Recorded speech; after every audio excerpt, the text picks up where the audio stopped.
Thank you so much for joining us for today's virtual expert panel and Q&A session on customizing your applied Epic configuration.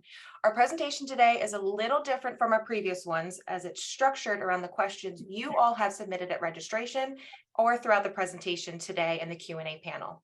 And just as a reminder, this is a 75-minute presentation so that we can get to as many questions as possible. We're excited to see so many familiar names from previous sessions joining us today. And for those of you tuning in for the first time, welcome. We're so glad that you're here.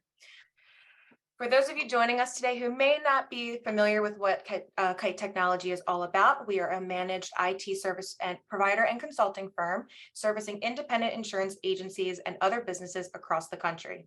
We've been around for more than 30 years now, and what sets KiteTech apart from other IT providers is our expertise within the insurance industry. Many of our staff have previous backgrounds working with insurance, giving us that extra insight on what agencies today require to operate at a high level. Listed here, you'll see some of the IT and consulting services we offer. If you would like to learn more about our services, please send us a message through the Q&A panel and we'll be sure to reach out to you. So we've got our entire agency consulting team here today, so let's meet everyone. I'm Kelly Halfpap, agency consultant here at KiteTech. I've been with Kite for a little over 3 years, but worked within the insurance industry as a CSR and account manager for 5 years before that. At Kite, I primarily handle Epic accounting support, which includes accounting training, data entry, and accounting data assessments and cleanup. Now I'll give it over to Jenny. Hi, I'm Jenny Honikin. I'm also an agency consultant here at KiteTech. I began in April of last year, so not quite a year yet. Before that, I was the Epic administrator at an independent insurance agency. And before that was a crop insurance account manager for the same agency. Here at Kite, I lead Epic optimization and migration projects. My favorite part is helping agencies get their data squeaky clean. I love those operational reports to be gleaming. And I really enjoy helping save you clicks by making Epic do some of the data entry for you. Here is my teammate, Laura. Hi, I'm Laura Whaley. I joined Kite in May of last year. Prior to that, I had 21 years experience with a large independent agency. I had many roles there, but most recently was the Epic administrator and quality control manager for our region. I focus on optimization here at Kite and specialize in custom forms and proposals. I'm going to now introduce you to Buffy. Thank you, Laura. Hi, everyone. I'm Buffy Johnson, and I'm the newest member of the KiteTech Consulting Group. I started with Kite in October after previously being an Epic accounting administrator for an independent agency. And before that, I worked many years in corporate accounting, specializing in general ledger management and financial reporting. At Kite, I specialize in accounting support and training for our clients, as well as outsourced accounting entry. I will now hand the presentation over to Lauren Roberts, our Director of Agency Consulting here at Kite. So Lauren, it's all yours. Thank you, Buffy, and thank you to my awesome team. So glad to have everyone on this call today. This is going to be really exciting. I am Lauren. I'm the Director of Agency Consulting here at Kite Technology Group. I have been around for quite a while. I was actually the second consultant with our department. I do a little bit of everything. I bring in our new clients and do a lot of assessments. I also work with the optimization projects, migration projects, do a little bit of employee training, and I'm also an accounting geek as well. So with all that being said, we are going to go ahead and get this awesome session started today. So let's go ahead and take a look at our agenda. So it's going to be a little bit different from our standard webinar, so hope you guys enjoy it, but want to kind of give you an idea of what's going to happen today. We are going to go over a couple of key points on the importance of customizing your Epic configuration. We'll talk, of course, about all of the questions that were submitted during our registration process, and we will be answering questions throughout the session, both via the chat as well as in person for some of those questions as well. And then finally, we'll go through a few next steps to get everything going. So let's talk a little bit about why it's beneficial to custom configure your Epic database. Now, out of the box, Everybody's Epic is pretty much the same, but not all agencies are the same. You know, a trucking insurance agency is probably not going to work exactly the same as just a general PNC agency. We also want to look at the configuration to minimize clicks and increase efficiency. I remember personally a long time ago when my old agency went to Epic that the first complaint of everyone was, wow, there's so many clicks. So, you know, we can really take advantage of some of the custom configuration in Epic to minimize clicks and really create some efficiency in the agency. We also can utilize custom configuration to drive your standardized workflows. So we want to make sure that certain things act a certain way and kind of guide users through processes, which is really helpful for maintaining those workflows and also making sure that some of those data pieces get entered correctly. And then, of course, lastly, it's important to stay on top of the updates that happen routinely in Epic. There's always cool new things coming out, and we expect there'll be even more coming out more rapidly with the implementation of the browser. So we really want to take advantage of some of those cool new things that are available. All right, and so a couple of things to consider though before you configure, before you make any changes in your system. We highly recommend that you create a worksheet to track your changes. It's a great idea to create some spreadsheets, maybe some Word documents, keep them in a SharePoint, just to track the different things that you're doing so that you can go back and see, why did we make that change? Can't tell you how many times, you know, I've asked the question like, do you know why this is configured this way? And, you know, sometimes it's, well, our Epic person that did that a long time ago, I don't know why they did it. Or, you know, yeah, I know we did that, but I can't remember exactly why. So documenting the whys behind why you're making all of these changes as you're working through configuration will really help you in the long run to be able to look back and figure out why you did that. So it's a good idea to record what your current configuration is and then why the change is being made and what change is being made. Also, big thing here, make sure you consider all departments. Not everyone is created equally. Everyone works a little bit differently. So you want to make sure that if you're making a change that's great for commercial lines, you also consider, is this going to work for personal lines, or do we need to modify and talk with them a little bit and make sure that everybody's happy? Let's keep everybody happy.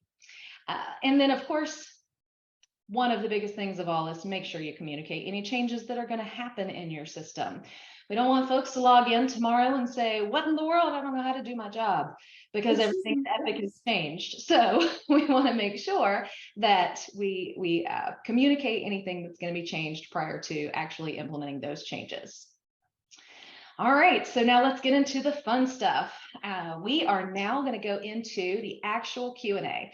Please keep in mind we have a ton of questions, so we're going to try to get to as many as possible today, but we will keep going once we are kind of getting towards the end. So if you need to hang out to get some additional questions answered, feel free to stay. And of course, please make sure you hang around and answer our survey at the end as well. So guys, let's get going. So I'm going to actually kick off our first question. So you will notice today that we are all working in the browser version of Epic. So if you see anything that's unique that you're not familiar with, everything's pretty much the same, but sometimes you'll see a little quirk that's a little different here and there. So our first question is in reference to the servicing roles and how you can have those configured when you have multiple departments in your agency, but you want to identify basically the department servicing role and also your policy servicing role. So a great way to do that is to go into configure. And another thing to keep in mind here, sorry, I forgot to mention this point, is we are going to work down through our questions by the area that they are at in configure. So if you want to follow along, we're going to go through each one from top to bottom. So just another neat little point there. So here, one thing that you may consider doing if you have maybe benefits accounts combined with commercial accounts, or maybe you have a personal lines account combined with an individual life and health account. You know, there's different folks that are going to work on that account, but you want to be able to identify all of them. And you also want to make sure that you can be able to report on who's responsible for what specific policy as well. So a neat idea here is to go into your servicing roles. And I will caution you, be very prepared and planned out when you're creating servicing roles, because you can't get rid of these without getting applied involved. So plan your process out here before you apply any of these in the system. So one thing that you can do is you can create an account level departmental role, and then you can have a servicing role that goes only on your policy level. What that does is that's going to allow you to see from the account level, all right, who's my benefits person that I need to contact, or who's the commercial person that's responsible on this account. But then once you actually go into the policy, you only have that one specific role. So you might have benefits producer, commercial producer, but at the policy level, you just have policy producer or policy CSR. So what does that look like? I've got a whole bunch here that I can't get rid of because I'd have to involve applied. They just came with our demo database, but I did configure a couple of these so you'll see what you're looking at here. If I wanted to have that benefits producer at the account level, I would add that here, making sure that it only displays at the account level. And then of course you have to include that department so that when you are wanting to add them in, they're available in the list. Then you'll see here, if I click over to our client service rep, for example, or even, sorry, here's my policy client service rep. This is only displayed at the service level, and this is for all departments because you're just going to have a specific servicing role at the policy, but you could have your departmental role at the account level. So how does that benefit you? Let's take a look over at our locate screen, for example. I've already located a client here, highlighted that client, and I have my quick links pulled up and down at the bottom. Maybe somebody calls in and it's for Bob's Construction. Well, I'm the P&C producer, so I don't know who the benefits person is. I can click on the account servicing contacts down here at the bottom and see, oh, it looks like Donna is the benefits producer. Let me get you over to Donna. So you can see here specifically those department service roles at the account level. But if we go into the policy level and open up that servicing role, we can also see specifically that at the line level, we just have a client service rep. So for this specific policy, I know it's a garage policy, they don't match up, but again, demo database. Hope you get the point here. You'll see for this specific policy, this is just the policy service rep. So great way to set it up if you need to provide both of those details in your system. It's awesome for reporting and making sure the right person gets assigned activities as well. Okay, moving on into account information, just down our little list here. We also had a question about what to do with agency-defined categories and sources. So agency-defined categories and sources are two fully customizable areas of Epic that are great for identifying specific information that's not available elsewhere in Epic. For example, for sources, you may want to list things like referral information. You can see here we have cross-sell benefits, cross-sell commercial lines. You may be working with a local mortgagee who is referring business to you. Those are perfect examples of account sources. It's a great way to report on your return on investment. One thing to keep in mind here is that an account source is available at the account level. Then you also have a policy source, which is available at the policy level. How do you determine which one you need? That's going to be based on what you need to report on. What is your purpose for using that source? So an account level source would tell me from an account report, from a client report, that all of these accounts came from cross-sell benefits or Bob's mortgagee company. So, but then at the policy level, if I wanted to really get like a return on investment type level, I could do the policy level service source as well. And you'll find that right here. Okay. Those are things that you can require when adding an account or adding in a policy. I would caution you on requiring on any existing policy though, or on an existing account, unless you have a backup that says, we don't know where this came from. It's been around for 10 or 20 years. So if that is something that you want to start implementing, remember you can use your required desired fields for that. And then the agency defined categories are a little bit different. Keep in mind, you can only have one source on the account level or the policy level, but in your agency defined categories, you can have multiple things listed. These are also configured both at the account and the policy level. And again, you want to determine, is this something that I want for an account report, or is this something that I want at a policy level? So an agency defined category can have multiple. You can also define where folks can add those in. And this is something that's a little more flexible, maybe. You could have things like your marketing campaigns. So if you wanted to run a report and see, who do I want to market for group health, or who do I want to market to for group dental, then you can run a report and find that information. Things like positive touch points. Do I want to send them a holiday card or a gift? That can also be something at the account level. But you could also break down, again, other things like return on investment at the agency defined category level at the policy as well.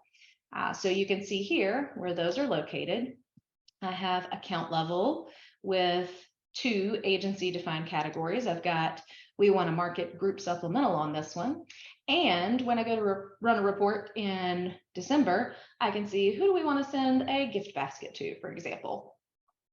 And then, of course, at the policy level, you might want to do something, again, that's based on policy, not necessarily something that you need to report on at the client level. So here, you could also use this for a return on investment type scenario. Okay. All right. And with that, those are our account level questions. I am going to pass it on to Jenny, who has actually a couple more account level questions. So Jenny, why don't you take it from here? Yep, we had a question from Judith, and she wanted to know, for personal lines account servicing, she wants to set all of them to house, and how does that affect other areas like activities, etc. So if you set all of your personal line servicing people to the house at the account level, any new policy that you create is going to pull from there. And even if you have user field defaults set up, those user field defaults are only able to be set at the account level and not at the policy level. So all of your policies will have the house as the servicing person. So this affects if you have activities that are configured to go to the CSR account manager, it's going to go to house. If you're working in renewals manager and you want to search by CSR account manager, it'll only pull up house. So I don't really advise doing that. Just keeping it straight. You can use work groups if you would like to assign activities to multiple people at one time. And then also you can just assign a task on an activity if you want multiple people to see it. If you assign a task to someone, the original owner remains the owner of the activity, but the task will also show up on their home screen. I hope that answered your question. Yeah, you got to that before me, Jenny. I was thinking work groups too. Would be a great idea. If you need to like share the love and spread out some of the work, that's a great one. Yeah, and I don't believe that you can assign a work group as a servicing person. I think it has to actually be an employee. Correct. But, Yes. But yeah, you can use that work group feature for sure. All right, I think Laura is going to answer the next question that we have.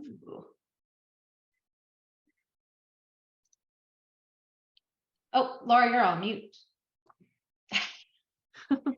I had a question from Paul regarding client relationships and the best way to set those up for a primary company and a secondary company.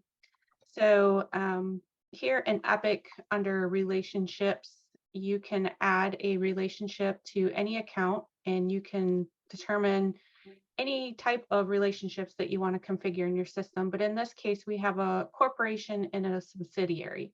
So this would enable me to have my vacation land real estate account be my corporate account, and then my subsidiary accounts would be these LLCs that they have set up. So these are separate legal entities. We give them their own account in Epic, but that allows us to service them, keep their accounting separate, claims are separate. But at the same time, you still have some visibility into that relationship back to that corporate account. All right. So that finishes up the account level. We Ooh. are going to go into accounting, and I believe Buffy or Kelly is going to take our accounting question. Yes, yes. And ladies, I've got your screen for that. Perfect. So yeah, so we didn't have many questions related to accounting, but the one we did have come in is how do you set up taxes and fees for surplus lines? Now, this is done if your agency actually pays the surplus lines taxes and fees. So you would go to accounting and configure, and then the government tax fee rates. And the taxes and fees for surplus lines are mandated by the state that you write your business in. So you would set up a code for each state that your agency writes the business in and the rate. So if you have a stamping fee, state fee surcharge, anything like that, each state would get its own code. So then that way, when you enter in a new transaction, there's that button at the bottom that says generate government taxes and fees. You would click on that before finishing your transaction. Absolutely. And Kelly, I just wanted to add to that real quick. A lot of agencies, if they are responsible for paying the surplus lines taxes and fees to the state entity, that will be set up at implementation. So if you're not sure, go check out those in your system and see if there's anything there first. You may just have to update your percentages versus having to create them all from scratch. All right. Awesome. Thank you, Kelly. And looks like Jenny is up next with the exciting topic of activities. All right. Well, our first question is from Laura in activities, and she wants a better comprehension of setting up categories. So categories of activities is it's for the manual activities only. You don't want to put any system generated activities in there. And let me share my screen as well so that we can go in there together. Just a moment.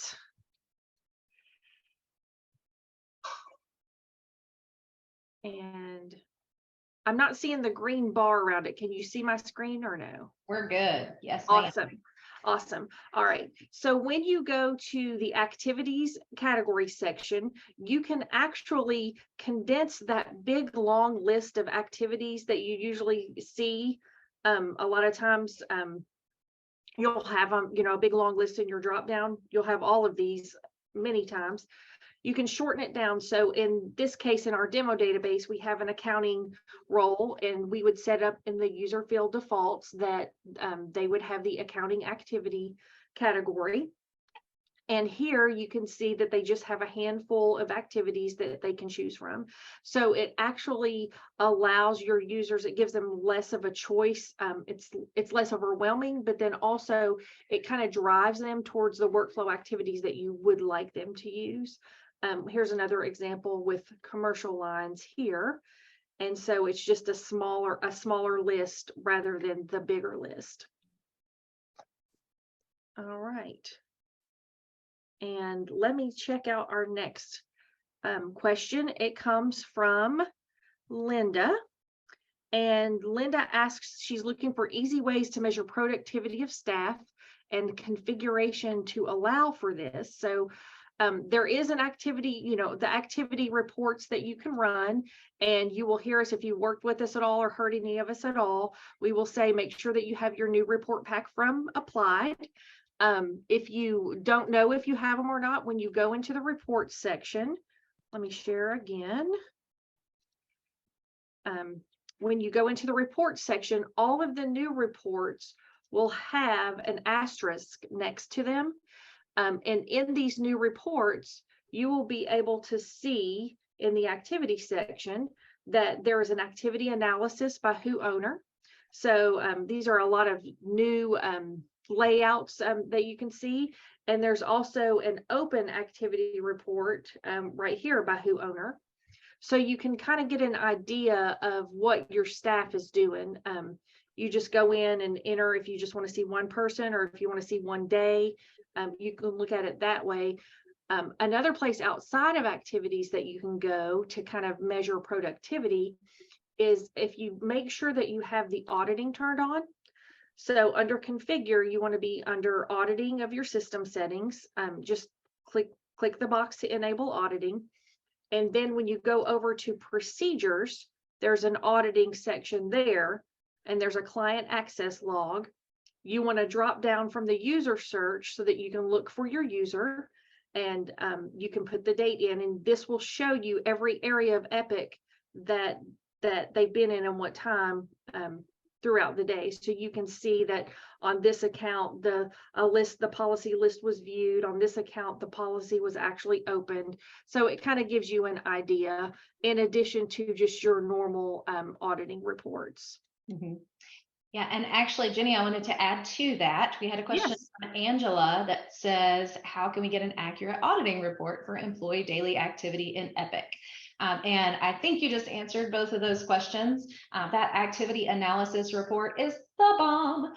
It will give you totals. You can include your full detail to see what your users are doing. Of course, you're not going to see everything, like all of the touches that they've made to attachments and everything, but it does give you kind of a good idea of what they've done for the day. You may want to look at your date entered as the activity information, as the activity criteria. You could also do just open activities to see kind of what users are doing. So great, awesome. Okay, what do we have next? The next one is from Jennifer, and she wants to know how to change activities to close automatically. So I'm going to share again, and I've got that pulled right up, and I've got one that comes out of the box of Epic popping up in your face all the time, the issue not issue policy activity. So I'm in configure activity codes, and here's our description tab. When you go to basic settings, if you look right here, it says default activity as closed. And so this activity will automatically be closed. Now, depending on what the event setting is, you may or may not see the pop-up, but when you do see the pop-up, it'll automatically be closed instead of open. If you don't want to see the pop-up, in the case of issued, not issued policy, that's not part of what we will recommend to use as a follow-up activity or documenting it on an activity. Then we would probably put that in the background. And so if you look here, it's tied to the event of issue, not issue policy. If you go here to the event of issue, not issue policy, they're in alphabetical order, and sometimes the words are out of order, so just go by what it says the event is on that activity screen. And when I come down here to issue, not issue policy, you can see that we've checked it to generate automatically, but we're telling it to go in the background. So our users in this database are never going to see that activity. It's still going to go on the activity screen for that account, or for that account. But our users will never have to deal with it. Now, if you want it to be there, but you don't even want to see it on the activity screen, there's a way to hide it. And you can do that by checking the hidden activity box back on the code screen. It's hiding it. That doesn't mean it doesn't appear on the account. There's a place to go on the account when you're looking at activities. One of the search where buttons is you can show hidden activities. So this is for reporting if you need to know how many times a policy was issued or anything like that. Right. All right. And am I the next one as well? Are we good? I think you are, and it's your favorite topic. Oh goodness, yes. Yes. David, you're asking the best practices for attachment folders and structures. And that is something that we have been raised with Microsoft and Windows Explorer, and we love our folders and we love to file things away in nice, neat folders. But just remember, Epic is not Microsoft. And the purpose of folders is to be able to access important documents over time. So if I attach a policy document to the policy, it's going to attach to that policy term. If I file it in the policies folder as well, then over several terms, I can access quickly all of those deck pages for that one policy. You really don't want to junk up your folders with a bunch of correspondence, emails, things like that. It just makes it difficult to it makes it difficult to locate. So we at Kite, we like to say always attach correspondence to the workflow activity that you're working on, attach important policy documents to the policy, check the box so that you can use that new feature with Epic, show only important policy documents, and save the folders for those things that you need to see just over time. Photos of a house, like I said, deck pages, things like that. Yeah. And Jenny, did you want to show them how to access? Because that's our favorite button in Epic is access. Yes. And that way you can kind of see the bucket of activities or the bucket of supporting documentation that you would have on that workflow activity. Like if you were working on a renewal, you got a renewal app, you can attach it to your renewal activity. Absolutely. Let me see. I'm pulling up Bob's construction, and hopefully Bob has some information in here. So on Bob's construction, here's his garage and dealers that Lauren was looking at earlier. What we're talking about is using this access button up here on the options bar. I don't know if you all knew that. It's called the options bar. And you access, and you can access the activities. I'm going to do all because the chances of an open one being there is probably slim. So this is every activity just on that policy term. It's taken me to the activity page, but you can see that it's filtered, and this was the renewal for this. And just like when you're seeing all the activities at once, you can see there's no notes on here. Shame on us. We didn't document our renewal.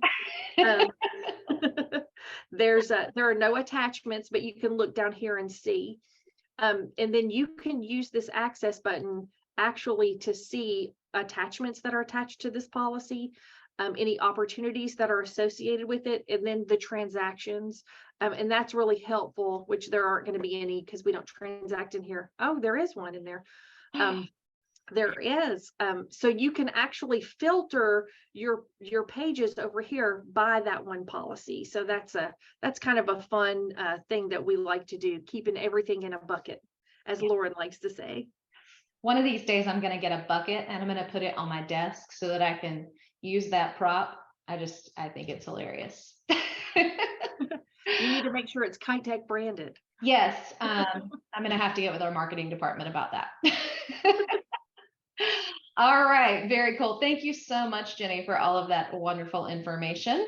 And so now we're going to go into another area of attachments, and that is a little bit more about help with adding letter templates and paragraphs. Now, adding an entire letter during our call today would take quite a bit of time. However, I can kind of get you started.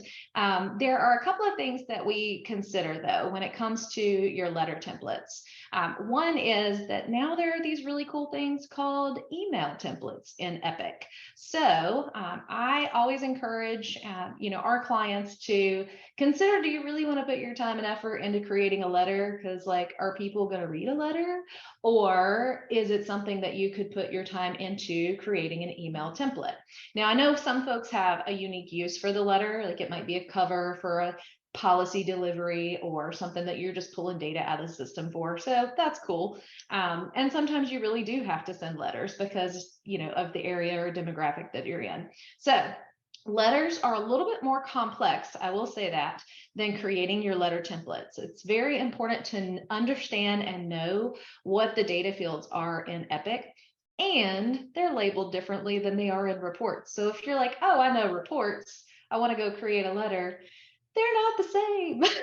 So it does take a little bit of trial and error, but some things that you can do in starting to create your attachment form letters would be to kind of create a template of some sort. And I am working to get into our attachment configuration currently, but it is not working for me. So let me try one more time and we'll see if we can get in there. Another thing to keep in mind about letters is that your letters actually have more form fields or field defaults available than your email templates have. So if you're looking to pull in more policy specific details or more account specific details, you will only be able to get that information in the form of a letter. You can also use your letters for use in further actions in activities, which Jenny was looking at some of the configuration for earlier. That is also something that you can generate letters for. So let me jump over into our demo here. I'll share my screen. And we are going to look at attachments. So there's lots of different areas of attachments as far as the folders are concerned, but your area for your templates is going to be down here in the bottom. By default, you could have one of two things that occurred. One, you might just have all of the applied standard letters that they gave you when you migrated over to Epic, or they might have dropped your letters in addition to those applied standard letters. So you can kind of tell if you look here. Let's go over to our updated column here. We can see who actually put that letter into the system. So most of them are going to say they were entered by the system. And when you're looking through, you can probably tell the difference between what migrated and what didn't. Anything that migrated is not going to work because the field defaults are all completely different. My recommendation would be to just start from scratch. You can go in and create a brand new template and get your formatting correct for things like your address, your salutation, maybe your signature that's going to go in there. And then as you want to create bodies of emails, you can just copy that. A couple other things to consider in here would be the account that you're going to use the letter for. A lot of times that's going to be client. Make sure you've got a good title that is going to pull in other areas of Epic. You want to identify what areas you're going to need to associate that data to. So if you're looking for contact information to pull in, claims information, servicing, billing, all of this information, you need to make sure you check the boxes for those things. It's not going to hurt to just check them all just in case. And then once you select something like claim, it'll open up your Accord information as well. If you go over to the template folder, this is just saying, hey, is this for commercial or personal? Do you want to organize in a pretty little template folder? And then in your attachment settings, this is where you determine how do you want this to be set up? How do you want it to go out? What folder do you want to put it in and things like that?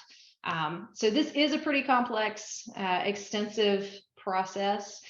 You may want to take a look at some of those templates already that you have in Epic, those ones that came out of the box. Again, you can probably copy some of that information over. Just make sure you do a lot of testing with your letters. Once you have identified all of this stuff, it's just going to ask you if you want to go into Microsoft Word, and I'm just going to check all the boxes. Click on finish. Oop, I'm missing one piece there. Test letter. Let's call this testy test. All right. Click on my finish. It's just going to open up Word. And then when you click on yes, all of your fields are going to be located in this little applied data. Looks like an add-in at the top of your screen. If for some reason you're not seeing that, you will have to contact Applied to get them to make sure that it's set up for you. But if I come in here and in my area, it's going to be in add-ins, I would have to click the little Applied browser, and then you have all these other options. Data is going to be all your data fields in Epic. An ask variable is going to say, hey, what's this person's name, or how many enclosures? If statements, I'm not even going to get into that. Laura can probably tell you that's not my forte. Laura's the genius at if statements. And then your replicate command will just create additional lines in the letter as well. So that's kind of the gist of what you need to do to get started in your letter. Again, I would highly recommend taking a look at some of the out of the box stuff, see what you can copy and paste and replicate. Because once you've created a letter, you can come up here and click copy template. What? And then you don't even have to type it in again. Just replace the body and any other field defaults you need to replace. Okay. Now, what's our next question? So that being said, again, my recommendation is let's set up some email folder or email templates. So in email now, if you're not familiar with the email templates, Applied kind of did this in phases. So initially the email templates could only be generated out of Epic. Like if you were submitting an application or submitting an auto ID card or something to that effect. But now you can use them from anywhere. One thing to remember Don't feel like yours is broken if you don't see this add-in, but I want to show you real quick. You can actually generate a template right from Outlook. So if any of you have had this situation where, oh, we're just going to add email signatures for all of the standard wording that we're going to use throughout the agency, man, that gets tiring, right? Like copying and pasting that and creating it for each individual person. You don't have to do that anymore. So you could create your email template, call it whatever you want. I'm going to click over here and show you kind of some of the ones that I've created here. Very simple, very short, because remember, it's an email. Your client's probably not going to want to read a book. But if I click on new and start a new email, because I have email templates set up in my Epic database, I can click on email templates once I set this up correctly. Look at that. All right. Man, browser. All right. I promise you will see you will see email templates in this little area right here. My bad is that I've been switching back and forth between the browser and the desktop lately, and that will cause a little issue when it comes to this little Outlook add-in. Once you put your Epic URL in, you'll be able to see it, though. It's just not talking to each other right now. But in your little applied add-in, you'll see email templates, and you'll be able to click that and say, oh, I'm going to send this, confirmation of change request to the client. So then everybody has access to the same templates. Everybody has access to the same verbiage, and there's no more email signatures that you have to worry about. I will highly recommend that as you are creating templates, it's a very simple process. You can see you only have a few, just a handful of field defaults over here on the right-hand side. As you're doing this, make sure you send a test email to yourself to make sure that the formatting is correct, because it is a little quirky from time to time. A couple other things here. You can also associate this to email events. So for these things that happen in Epic, you can default a template in for those as well. Okay. All right. Let's see. Oh, I did have another question. Let me answer this question real quick because I have to say no. I hate when I have to say no. Sometimes there are just things Epic can't do. One question on here is asking, basically, can you pre-fill, it says, can we do email templates to send out with assigned activity codes, pre-fill accords with limits and an agency name? So you cannot pull any application detail into your email templates. Again, these are very limited with information here.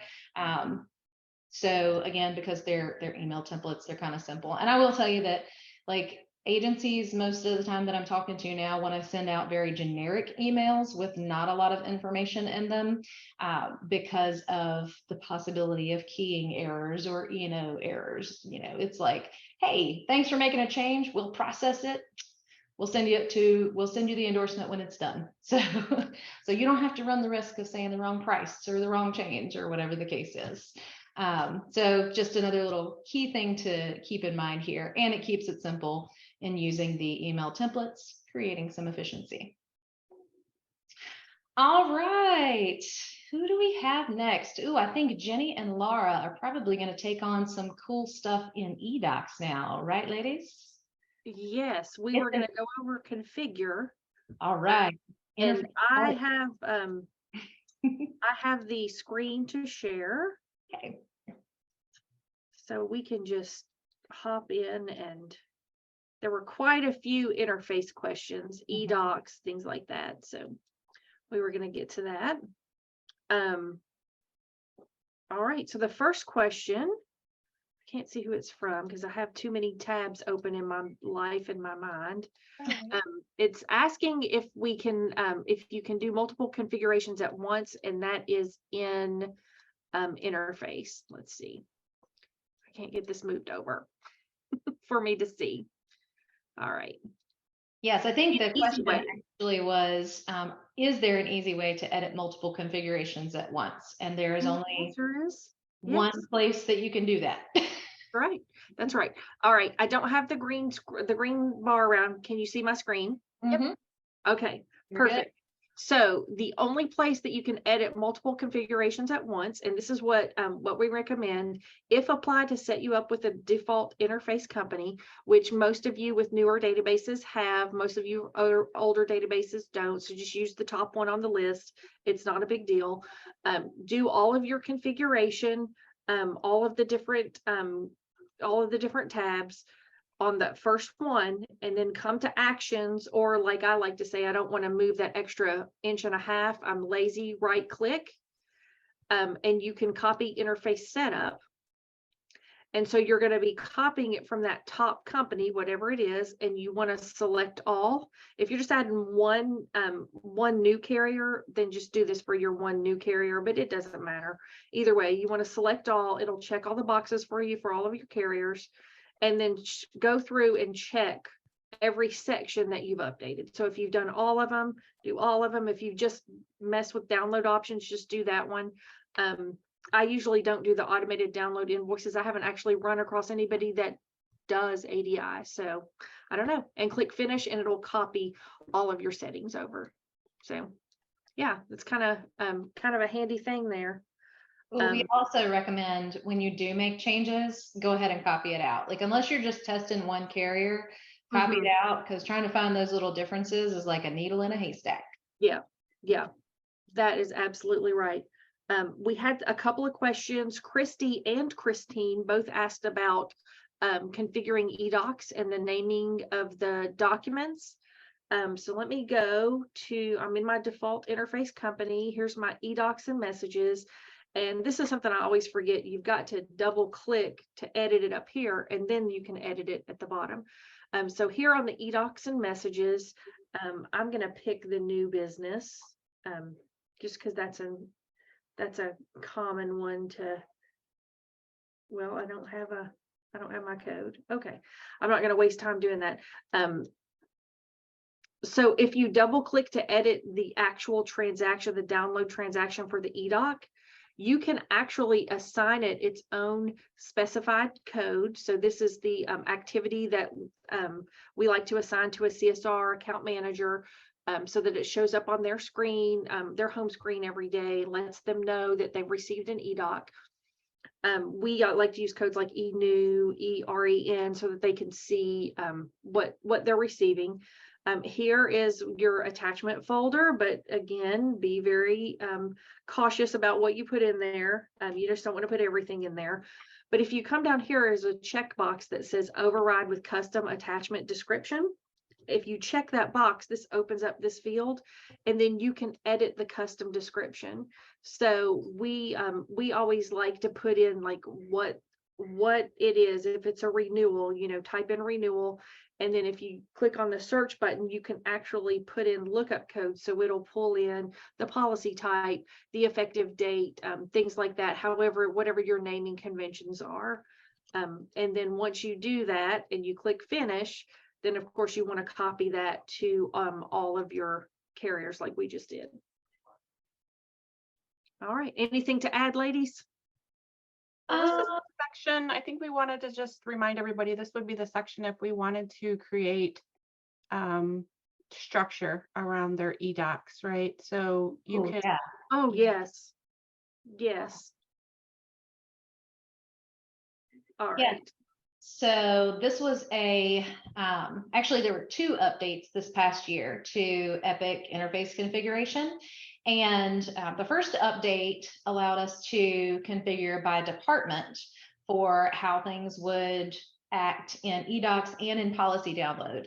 So for example, if you wanted all of your cancel for non-pays for the commercial department to go directly to the account manager, but you wanted all your cancel for non-pays for personal lines to go to a personal lines work group, then you can actually create 2 different activities and separate those out so that cancel for personal lines goes to that work group and their specific activity, maybe it's PCAN or something, whatever you want to make up there. And then you can create a separate activity for commercial to go directly to that account manager.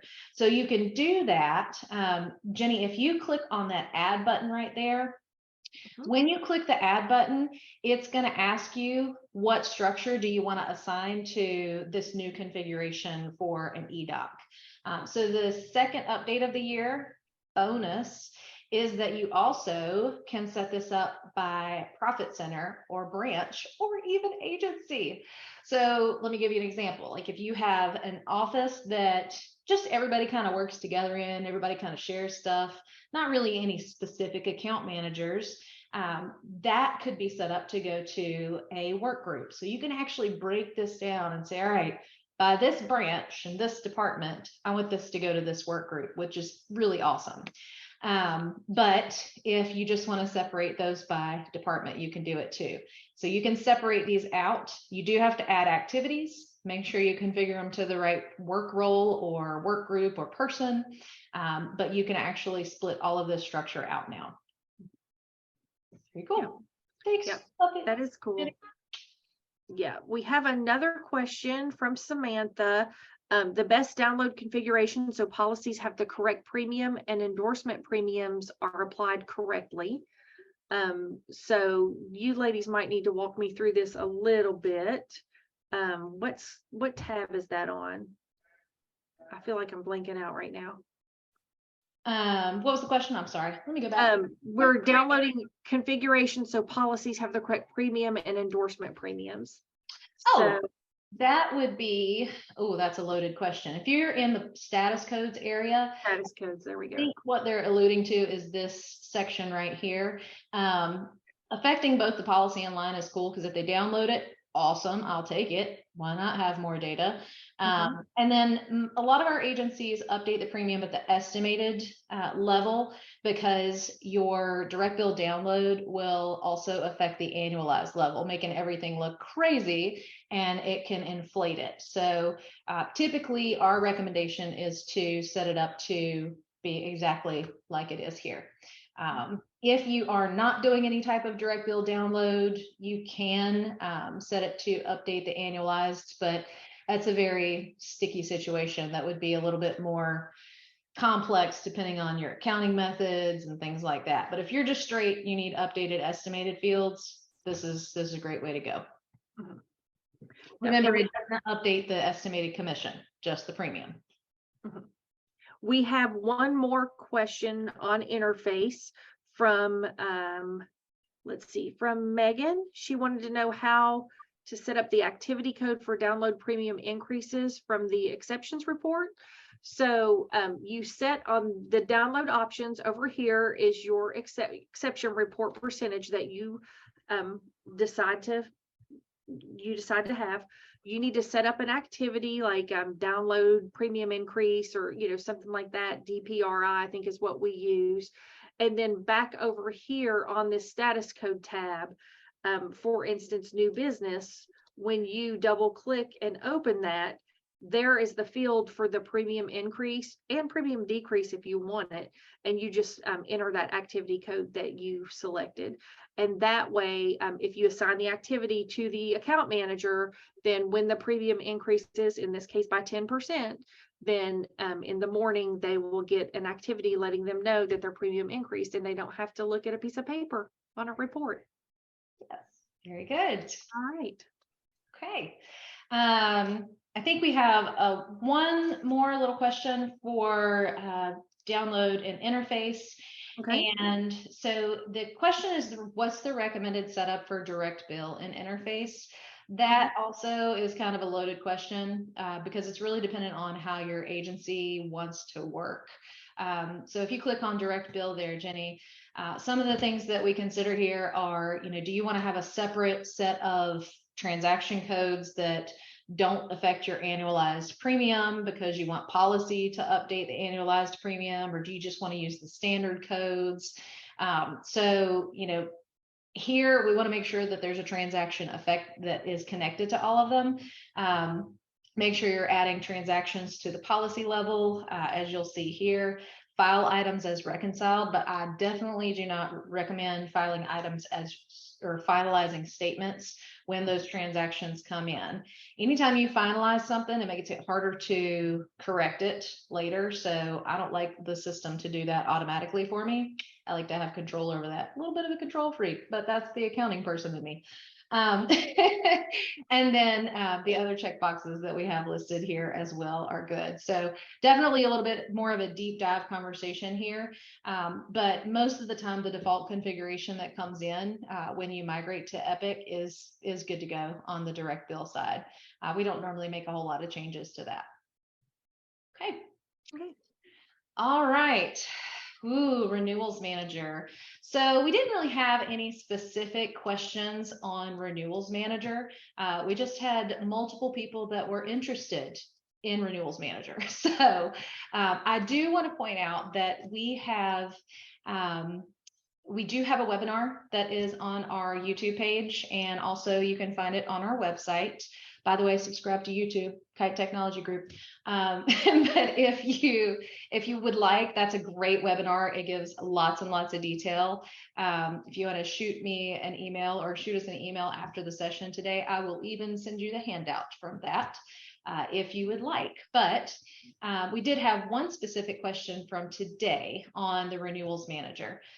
So let me go over to policy. And our question is from Chris. Thank you, Chris, for your question.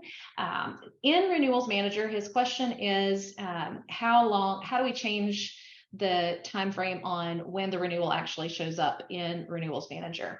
And that is actually done at the policy level. That's probably why it's a little tricky to find. So if you go at the policy type, you can identify when you want that to show up. So a lot of agencies will have a different date for personal lines versus commercial lines. You can even stop policies from showing up in your Renewals Manager. So like if you have a one-time policy, event policy, something like that, you can even set that to not show up. So down here in Show in Renewals Manager, well, I guess it would help if I shared my screen, right? Haha, caught myself. All right, so down here in your policy and type configuration, so we're at policy and then type, you can edit your policy type and select the number of days when you want that to show up. If you do not want a policy to show up in Renewals Manager that one time, for example, make sure you set it to 0 and it will not show up in your Renewals Manager. A couple of key things also I just want to note in Renewals Manager, definitely go check out the webinar for all of the full details. But a lot of issues I've been seeing lately are regarding some of the setup in Renewals Manager. One of the key things to keep in mind about that dashboard and the utilization of Renewals Manager is that it's not meant to be an automated process. It is truly meant for your staff to update the stage physically and say, here's where I'm at in the renewal. So if you try to create any type of automation in the program, it can actually end up kind of messing you up. So you have Renewals Manager events here that can automatically update your stage. Well, if we automatically update the stage to canceled, when we cancel a policy, that might not be correct, because I might be doing a cancel rewrite.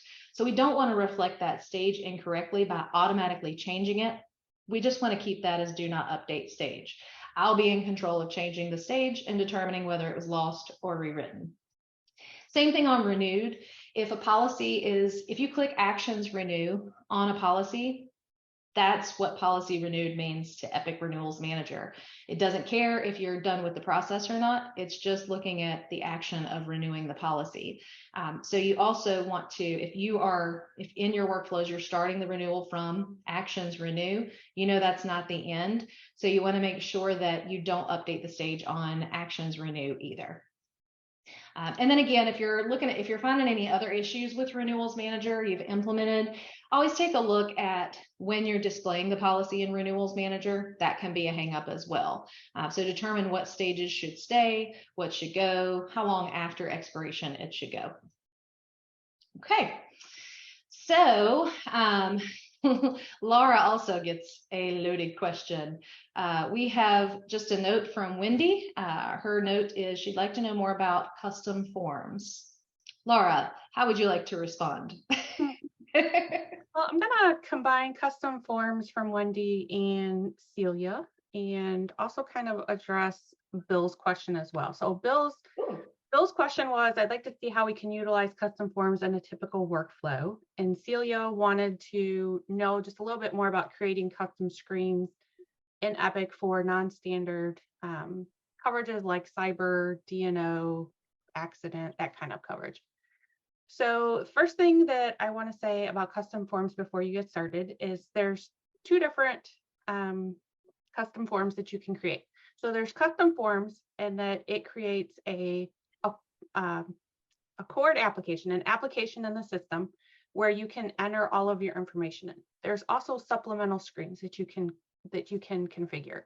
So the supplemental screens attach to your standard lines of business. So for example, if you have professional liability typically fits on your general liability type of application, but there may be additional information that you may want to capture in addition to what is available on your general liability application. That is where you would want to use a supplemental screen rather than creating a whole new custom app. So I'm going to share here real quick. My Epic I have up,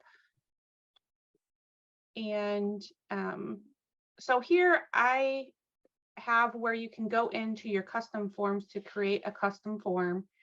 And obviously this is very in-depth. This would take me probably an hour in and of itself to show you how to actually create a custom form. But as you can see, this custom form this is an animal mortality. It's something a lot of people tend to write, but there's not a cord application for it. So this is where you would come in and create a form where you could put in all kinds of information, store it in Epic. What that does is that gives you your service personnel and your claims personnel somewhere to go to retrieve that information. If we were not looking at a custom form and we wanted to look at a supplemental screen, for example, a trucker, you may want to record their DOT numbers, their motor carrier numbers. You could create that supplemental screen to attach to your trucker application. And then in that supplemental screen, you can record those numbers specifically for them. So that's kind of the difference between creating a custom form and your supplemental screens. I would say that as far as using them within the workflow, you will want to identify whether you want to utilize your custom form to integrate to help facilitate your workflow. So for example, if you have a custom cyber application and it's holding limits and deductibles, cyber applications typically, because of E&O, you wouldn't want to pull that information out of Epic, pre-fill an application, send it to them to sign and return. So in that case, it's a matter of using the custom form, again, to have information in the system. If it's a type of coverage where maybe it's a proprietary application that you use, maybe you're an MGA or a wholesaler, and you want to be able to pull that information out of Epic and populate it back into your application so that they can update it, then you could create some efficiency there as far as integrating it within a workflow. So I could talk for an hour, 2 hours about this. Hopefully I've given you some ideas about how you can integrate the custom forms, the difference between custom forms and supplemental screens. But if you have any other questions, reach out to us and we'd be glad to set up some time to talk with you about it. We do have one question. What? And the question is, can you pull to an accord for marketing from custom forms? So I'm assuming that means, can you pull that app from custom forms into the marketing module? So you cannot pull the custom form is not, you cannot send that out through the marketing module as part of your marketing process. If you had a for example, an application that integrated all of the information from your custom form, you can send that with your submission. So that's typically the workaround for that. But you cannot send the actual custom form as your submission. Good to know. Okay. I think I just learned something. Laura is our custom form guru. I am not ashamed to say she knows the answer. The other question that we had, and I'll touch base on this real quick, there was a question that came in that said, proposals, does anybody still use them? Yes. Hi, Paul. I can tell you, yes, people still use them. I would say number one reason is the CYA. You have a document that shows what you presented to the insured. The insured can't say you didn't quote that coverage when it comes back and there's a claim. I think the biggest hangup is that the proposals that come with Epic are very generic. They're not branded. I can do a quick screen share here. We do some customization for agencies as far as customizing proposals. So if you want a proposal that's branded with your agency logo, colors, fonts, that type of thing, it's a rather easy process to identify what it is that you want, but we can create something that's a little more unique to your agency. It may fit better on what information you're trying to share with your insured. It would also then address, best practices as far as including disclaimers and that kind of thing that may not already be in that one in Epic. So yes, they're still in use. It's just a matter of finding the one that works for you. So. Very cool. Thank you. Thank you. Welcome. All right. So it looks like we had a couple of questions on security. I will say that security can be a very complex beast in itself. So I want to hit on a key point here on security. And really, it's just going to be kind of the best practices piece. So there is a way in Epic, first off, that I want to show you where you can see what's going on in your security groups. Security groups are absolutely the best way to keep your people organized. We do not recommend configuring any security options at the user level at all, ever. Yet, don't do it. Because again, needle in a haystack, kind of like with interface. Like if you configured one person one way, how do we even keep control of that? Especially if you have like 200 people in your agency. Holy mackerel. So good best practice here is make sure that you have a security group set up for the rights that people need to have. And for those that may not know this, you can actually put people into security groups. So for example, here, I may have a servicing group that reflects all of my people that have standard servicing roles. That could include your producers, unless you want to lock them out of certain stuff because you don't want them to break things, or it could just include everybody. Like that's your generic group. But then maybe you've got a Laura who knows how to develop your proposals. All you have to do here is just add a group that says proposals. Go in and find the proposal function that she needs, add that in and put her in this group. What that's going to do is that's going to give her the additional rights that she needs, and it keeps it sequestered to this is the additional rights that she has. I know that Laura is not only in our servicing group, but she also has the ability to customize proposals. Same thing with accounting or download, any of those different areas that you need to provide somebody else rights to. Put them in a security group. You don't have to give them everything that they already have. You just have to add a group that shows what they can get in addition to that. If you want to know what rights are available in your security group, you can highlight that group and click on demand and click on security group detail, and you can actually preview all of the rights that are available, accessed or denied in this specific group. It is a little bit harder to identify that information from the employee level. So be sure to keep those folks in those servicing groups so that they can make sure that you always know what their rights are. Okay. And we would be happy to answer more in-depth questions. You might want to shoot us an email, but security it's It's a big thing. And, if you run into any issues with like, hey, I want to let Susie get into our accounting and just let her record our receipts. There are a lot of things that are connected and intertwined in security. So if you do what you think is correct, but it doesn't quite work, just contact Applied and they'll be able to kind of get you through, oh, you have to have this in this random area over here somewhere if you want to be able to do this too. So, that's how it feels sometimes, just being realistic. All right, ladies, what do we have coming up next?